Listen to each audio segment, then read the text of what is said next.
The views and opinions expressed in the following program are those of the participants and do not necessarily reflect those of KSMQ Public Service Media Incorporated or its assigns.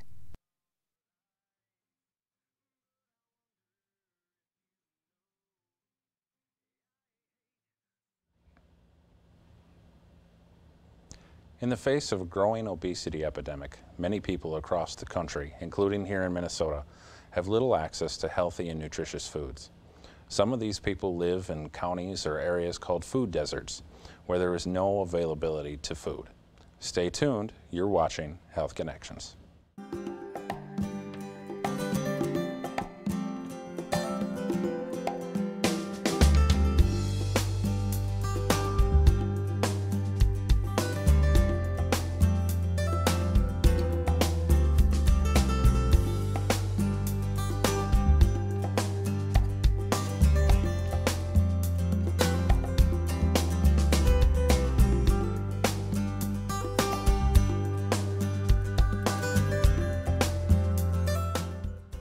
Tonight, we're discussing the impact of the availability of food. Are there places to buy food where you live? How far is it to the nearest grocery store? Is a fast food restaurant or a convenience store closer to you than a grocery store? In the face of a growing obesity, more and more people are going hungry and have less access to healthy foods. With us tonight is Dr. Sherry Smith, an associate professor in the Department of Food Science and Nutrition at the University of Minnesota. Dr. Smith has published several articles researching the topic of these food deserts. Thank you for joining us, Dr. Smith. Oh, thank you for having me. Sure. So, Dr. Smith, why don't you tell us what exactly is a food desert? Well, researchers really haven't come to agreement on how to define food deserts, but generally speaking, it's an area that has limited resources or no food resources. Some of the early research actually came out of Britain, and they were very interested during the early 1990s about how come we have a problem with food in certain areas. And they actually started looking at how many stores do we have in some of those areas, and what they found was about 3.8 in a county area was really a problem. And since then, people have wanted to use the term food desert not just for county areas and rural areas, but also for urban areas, because if we look at urban inner city areas, we also have a problem with food availability, partly due to more and more stores moving away from the inner city and moving to the suburbs. And in rural areas, you have the same problem. They move from the really rural areas to the areas that have small towns and whatnot.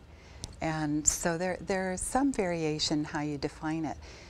Some people also think that a food desert might be a place that has some food available, but the food that's available is not very healthy, so that it's not sustaining a person and enabling them to really have good health. Now, here in the States, we think of ourselves, I mean, we're the breadbasket of the world, and we look at that, and in the Midwest of the country, even more so. I mean, it's just the largest agricultural places on the planet, even. You know, it's kind of hard to think of, you know, Minnesota, Iowa, Wisconsin, this area as having any sort of problem with getting food. I mean, is it really a problem here for areas too? Oh yeah, I think in America it's really interesting because we are the land of milk and honey. We have so much food available. The problem is that it's not equally distributed throughout the land and throughout the income groups. You know, people that have a higher income can purchase higher quality of foods, more variety of foods. People with lower income, they really have to stretch their dollars. And so what you're really seeing is that distribution problem. We actually throw away a lot of food in the United States. And so, you know, the problem is trying to glean that food back and make sure that it gets to everybody. So is it completely a socioeconomic issue, or is there more of a geography component to this as well, or?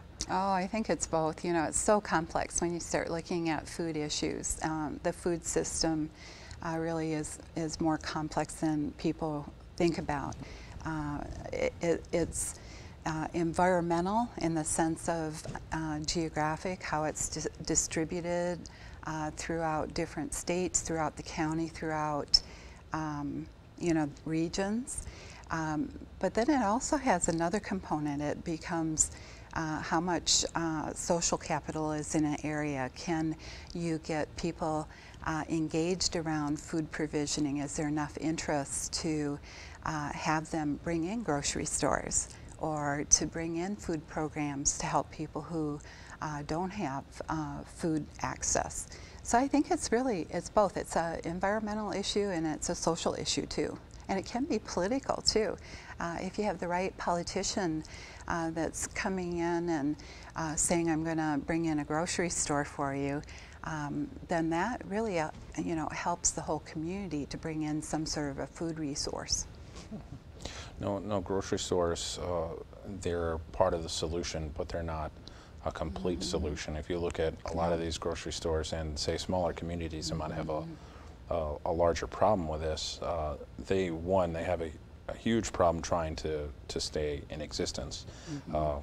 We've had a previous show with one of the two red owls that still exist in the country today.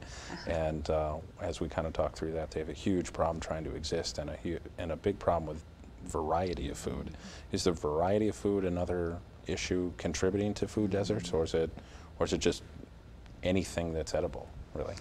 Well, I think I think you ask a great question, because when you start thinking about variety, you have to have a population density that is asking for and using a variety of food. So if you have a store that comes in and the population's not going to buy or purchase food from that source, then they're not going to be able to really sustain themselves over time.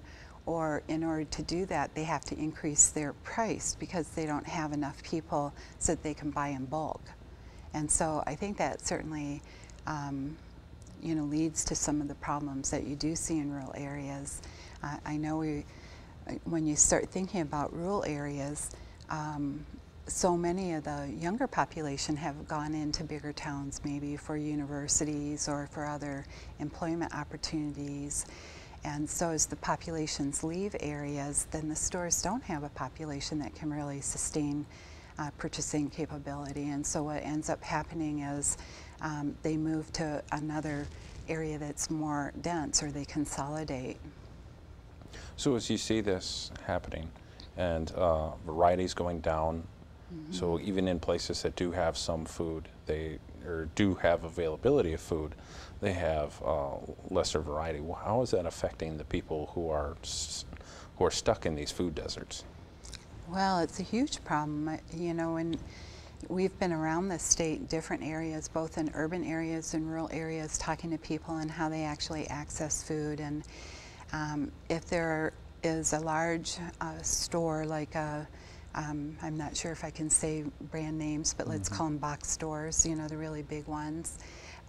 They tend to be one-stop shopping. They can go in and not only get a variety of foods, but they have the opportunity then to buy in bulk and reduce the price, right? They can sell, they do that 4 for $10 or 10 for 10.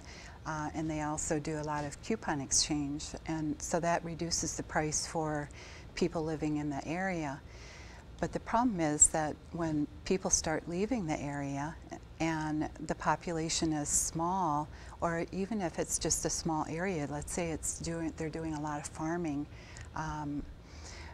then what happens is only a small store can really sustain itself, and it really relies on the community members to come and use that store rather than going to an adjacent county where the food might be a little less expensive if they use a box store.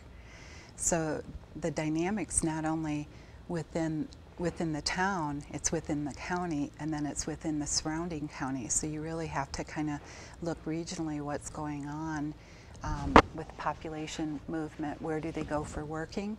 If they For instance, if they work here in Austin, but they live in a smaller community, they may not be buying local, right, from their little mom and pop store in their community.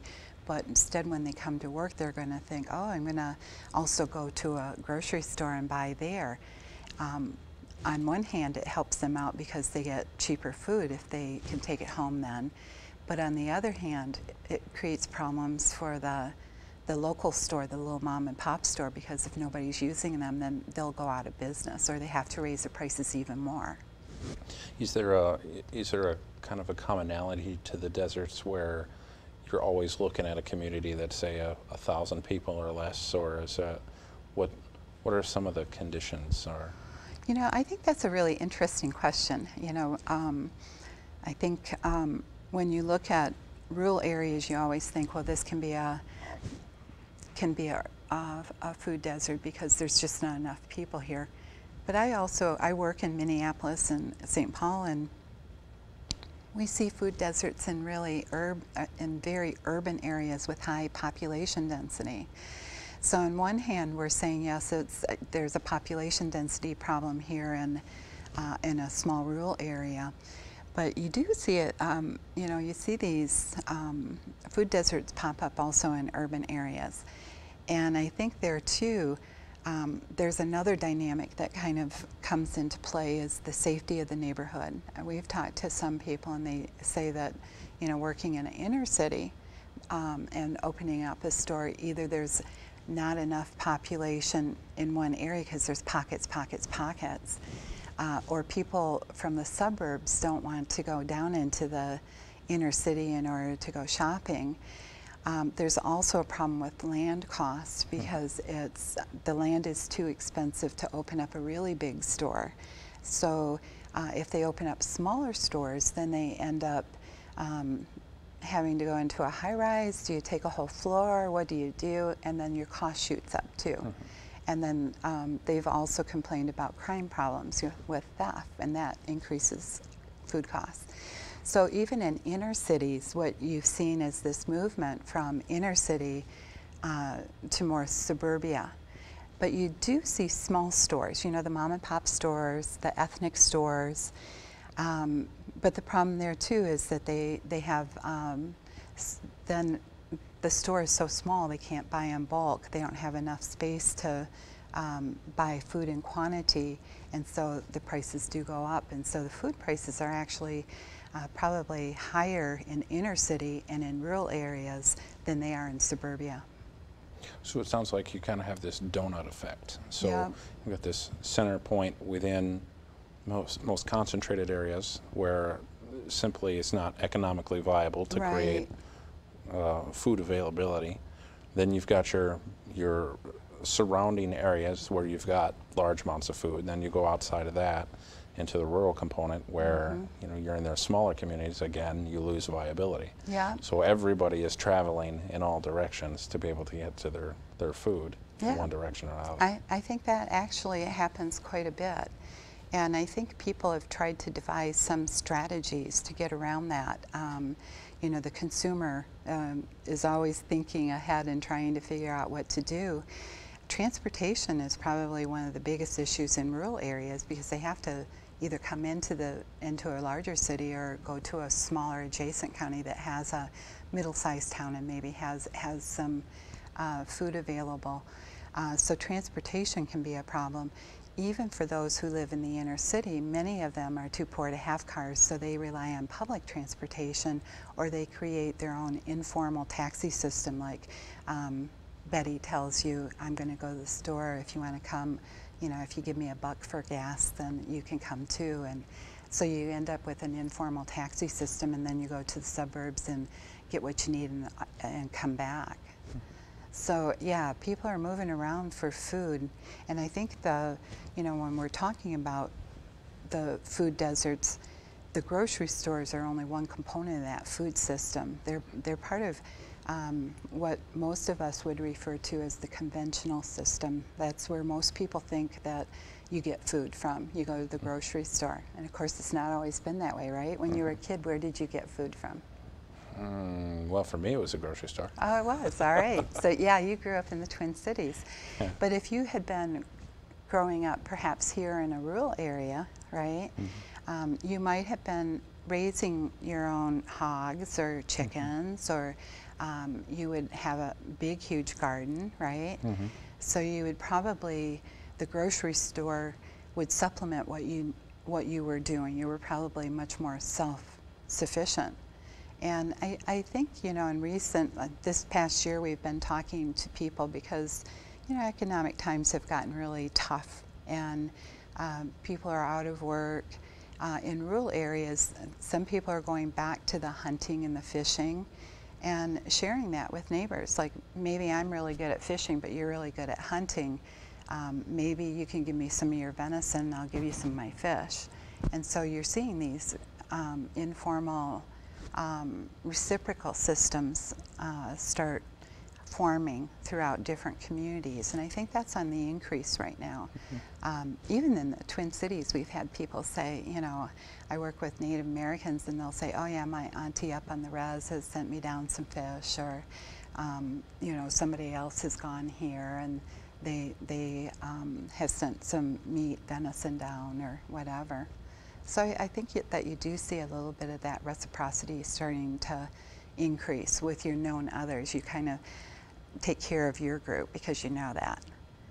But the other system that is in play also is this idea of being a good citizen and a good Samaritan and helping out people in your community. So in areas where you have a lot of people who are engaged in their community and doing some volunteer work. They could be helping out at the community garden, or they might be helping out at different kind of programs, like maybe the WIC program. You want to start one up, but you really don't have enough people to start working on that. Maybe you get volunteers to come in, or a food shelf, or a soup kitchen. So those also are part of the safety net system, which really help feed people who are maybe in the lower income. Maybe they've been newly unemployed, like they've always worked, and then all of a sudden they find themselves out of work. They need to try to figure out where do they get food from too. So what about programs, kind of the public programs? You mentioned WIC and things like that. There's other programs like free lunches at schools and summer lunches, I've seen things like that. Do those tend to be kind of universal programs that organizations or government districts attempt to do, or does that have to be something that's individually financed for each of these little areas, and we have to go back and convince everyone it's a good thing? No, that's a great question. I think when we start looking at food programs, they fall into 2 or 3 different areas. You have the government supported. They're actually funded through taxes. You pay taxes, I pay taxes, and they go to Washington, D.C. And programs like the WIC program are actually set up because women, you know, we found that women who were poorly nourished had low birth weight babies. And so if you can improve their nutrition during pregnancy, then you're less likely to have a low birth weight baby. You reduce your costs because you don't have to keep them in the hospital as long. They can go home and they're healthy. So government has actually funded that, and the WIC program is funded in all 50 states. You can find WIC programs. Counties do have to justify the need. You know, it's based on how many deliveries you have in a county, or how many women of childbearing age. But you can. When I worked in Michigan, I actually worked in Saginaw County, which was a pretty rural area too. And we had one small town that actually was having a hard time because the auto industry had gone down. So the unemployment was up at 20%. So our women really increased the number of people needing help through the WIC program. So we were able to justify that, and then the state actually increased the number. They doubled the number of WIC clients we were able to take on. So we actually hired new people in the office, which helped decrease a little bit of the unemployment, and then we were able to distribute vouchers and give them referrals. Food stamps, another program that's statewide, countywide. You can get it everywhere. About 1 in 10 Americans is actually on food stamps. It's pretty common. And the food stamp program actually came out of the Depression back in the early, in 1930s, when food was really hard hit and farmers were hard hit. And it wasn't really started to help feed people, but it was to help farmers, like a stimulus package of sorts. And so that's been fairly successful in helping, and that's also, and the school lunch program, same thing, was to help really increase and improve the nutritional status of children. So you can have free lunches, you can get reduced lunches, or you can pay for a regular lunch. But even the regular lunch is really subsidized, because I think they're only like $5. So.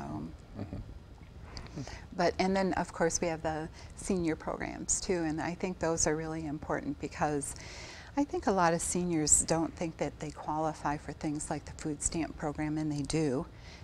And they also qualify for the senior programs, the meal program. And those have an education component, but they also have a fun component. They go there and they can socialize, and it's supposed to keep them connected to other people in the community. So I think it's a really cool program. So what can people do? I mean, you mentioned, you mentioned the Depression and the food stamp program that came from that, and the first thing that comes to mind is the Victory Gardens of World War II. And is that something that people should be looking at doing themselves if they're in this situation, or what can they do to help themselves? I think that's a great idea, because when you look at the Victory Gardens, of course, it was to help offset some of the food that was being rationed. It went to the veterans who were actually fighting, and then they needed food also for people at home, so everybody got into the Victory Gardens. And I think gardening is coming back right now. I think you're starting to see a lot more inner city gardens, they're community gardens, but in rural areas too. I remember about a couple months ago we were doing a focus group in a small area, and they were so excited because you had some go-getters that went to the mayor of their small town and said, we really think that we should start a Victory Garden, or it's not a Victory Garden, but a community garden this summer.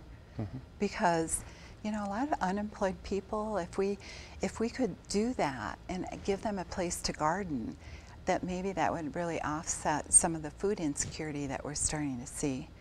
And the mayor thought it was a great idea, ended up giving them a tract of land next to the school, and also gave them, they put a water truck next to it so they could actually garden and then water the garden. And so water wasn't really a problem.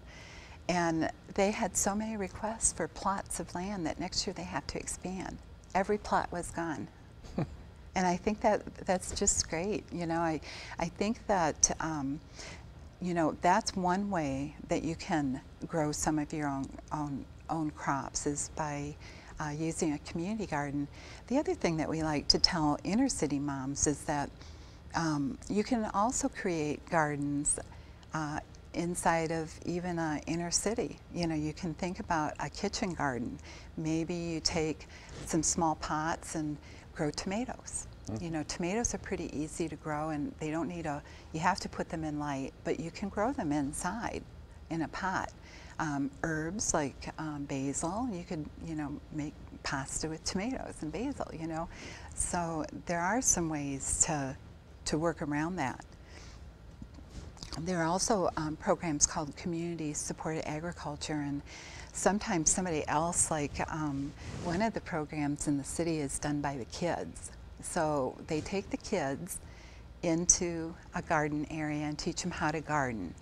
And then the kids take the crops that are grown and ask all the people in the area if they're willing to buy a share or 2 shares. And so maybe you give me $5 and I'm going to give you a small bag of whatever we have. Sometimes it's lettuce, spinach, tomatoes, cucumbers, and it changes. So you get to learn how to do some different kind of cooking and eat different vegetables. it teaches the kids where the food comes from. It also teaches the kids how to manage a small business. You know, so it's it's a great idea. And I've seen those both in inner cities and in rural areas. So I would have really appreciated that when I was growing up, because I can grow birds, but I can't grow anything with plants. Oh, really? Seem to kill everything, even a cactus. I've even killed a cactus. So. Oh no! But gardening. Have you seen some gardens here in this area? Is that yeah. something that you see in Austin quite a bit? Yeah, there's a lot of gardens around here. There's a lot of gardens, but I think people do it as much as stress relief as they do it for the food. I think for mental health, it's definitely, you know, something to do. There actually has been some research with gardens and mental health, and just creating green spaces for people to come into, even in a small city, you know, to have that come in, do a little activity, you have to haul a little water, it increases your activity level, you get to be a little bit more social, you talk to people that are doing it next to you. But yeah, I think there's that stress reduction, a little bit of activity, and then of course the benefit is that you get fresh produce. Mm-hmm.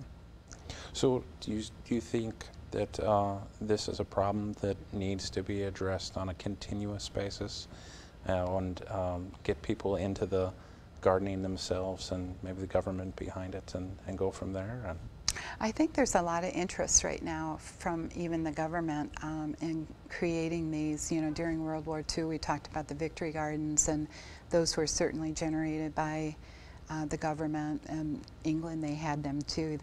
Winston Churchill really promoted victory gardens there too. And I think you see this this happening right now too. And I think for you know, it's just a healthy connection back to the land. So I think that's one way. Food deserts, though, are going to take some work, and I think that it really needs to be an active movement for people in the community. They need to sit down and talk about it, that this is a problem. We don't have enough food resources. What can we do? And then let people within the community come up with some strategies. And there are a lot of different ways. Gardening is one way. I think bringing in food programs is another way. Trying to figure out how can you bring in small businesses and how do you get people to go ahead and pay a little extra, because if they don't have the population density, the prices are going to be higher. It's just an economy of scale. Well, I'm sorry I have to cut you off That's at the end, but I'd like to thank everyone for watching this episode on food deserts, and good night, everyone. Thank you.